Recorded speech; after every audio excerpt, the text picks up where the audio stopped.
Gaslighting, love bombing, and victimization are just a few examples of manipulative tactics used to take power from someone. But there are even more subtle manipulation tactics that can be difficult to detect, as they often involve subtle cues and psychological manipulation, rather than overt threats or coercion. So what are they? Today, we'll look into how others can subtly manipulate your perception through your blind spots and vulnerabilities, aiming to help you protect yourself against such manipulation. Scotomization. Scotomization is like having a mental blind spot. It happens when people unconsciously ignore or overlook certain information. And it can be used as a manipulative tactic where someone intentionally exploits or takes advantage of another person's tendency to ignore or overlook certain information. Manipulators may use this psychological phenomenon to control or influence someone's perception by strategically presenting or withholding information. For example, a manipulator might provide selective information that supports their agenda while deliberately omitting details that could lead to a different interpretation. By exploiting the individual's blind spots or scotomization, the manipulator aims to shape their target's perception in a way that serves the manipulator's goals. Balance theory. The balance theory manipulation tactic involves influencing someone's preferences by leveraging positive relationships. Essentially, people are more likely to adopt the likes and dislikes of those they have a good relationship with. Manipulators take advantage of this by intentionally fostering positive connections and then subtly steering others towards their preferences.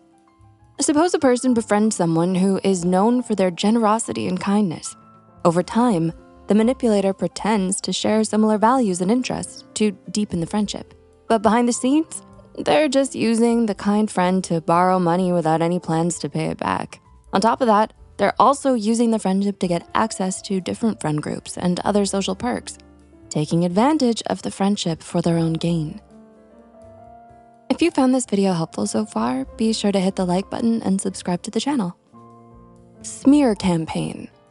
Smear campaigns are when the manipulator launches harsh attacks on someone's reputation. Manipulators often use this tactic when they can't control you anymore. They try to manipulate how others see you, hoping to cut you off from the rest of the group. When people are power hungry, they go for smear campaigns, or what we call burning stake shows. We don't literally burn people on stakes these days, but these smear campaign moves can still mess up someone's life by damaging their reputation. For example, spreading false information and rumors about someone at work or in their personal life can be part of it. So if you know someone who loves gossiping about people they don't like or can't control, be cautious and don't believe everything they say. You might become their target too, especially if you see through their controlling behavior and lies. Manipulative self-disclosure. Manipulative self-disclosure is when someone spills fake or unnecessary personal details to earn social brownie points, planning to later cash them in to get more important information from their target.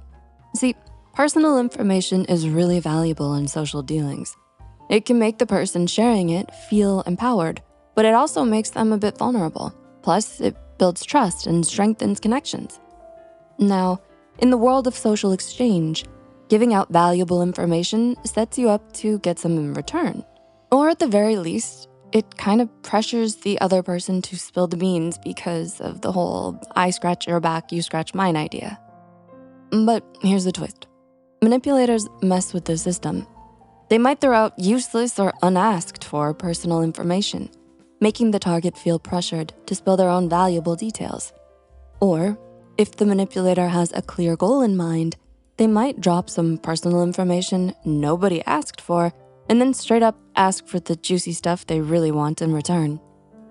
It's like a tricky game of give and take that's not fair play.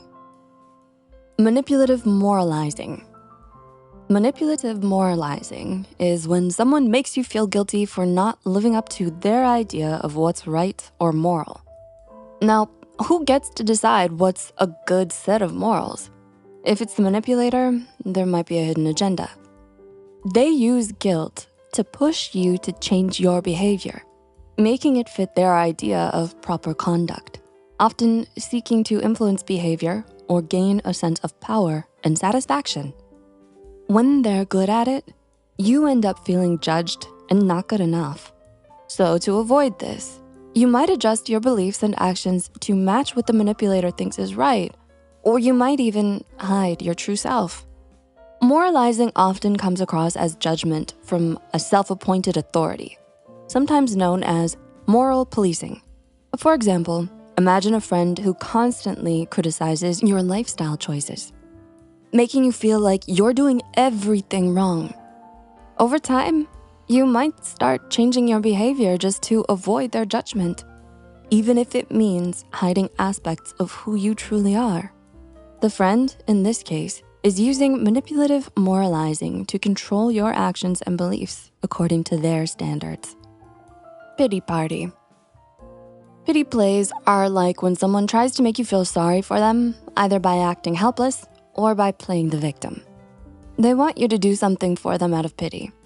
Imagine a friend who always complains about their tough luck and portrays themselves as a perpetual victim, making everyone else the problem and hoping you'll feel sorry for them and help them out of pity.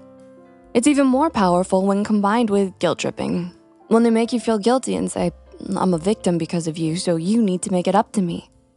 Pity plays are like a last resort manipulation tactic. When someone has no other way to get what they want, they might pull a pity play. When this happens, it's important to be cautious, since pity plays can also be used to unfairly make someone look bad. To wrap it up, knowing about manipulation tactics helps us stay alert in relationships. Awareness is our defense. By setting healthy boundaries and keeping communication open, we create spaces for real connections where manipulation has a hard time finding a foothold. Have you encountered any of these tactics? Share your experiences below. If you enjoyed this video, remember to hit the like button and subscribe to Psych2Go for more content. As always, thanks for watching.